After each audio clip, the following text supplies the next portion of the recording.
আসসালামু আলাইকুম রহমতুল্লাহ। কাউকে যখন ফেসবুকে অ্যাডমিন দিতে হয় তখন প্রথমে প্রফেশনাল ড্যাশবোর্ডে যাবেন। এরপর পেজ অ্যাক্সেস, এই যে পেজ অ্যাক্সেস এখানে আসবেন। আসার পর অ্যাড নিউ, উপরে যে অ্যাড নিউটা আছে এই অ্যাড নিউতে ক্লিক দেবেন। দেওয়ার পর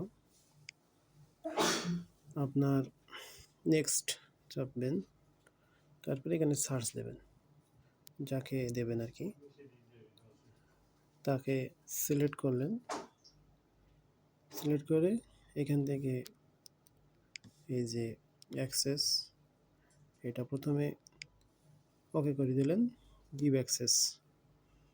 তার কাছে চলে যাওয়ার সময় আপনার পাসওয়ার্ডটা দিয়ে দিলে কনফার্ম করে দেবেন পাসওয়ার্ড দিয়ে। ব্যাস হয়ে গেল, এখানেই শেষ আর কি। এভাবে আপনি একাধিক ব্যক্তিকে অ্যাডমিন করতে পারবেন।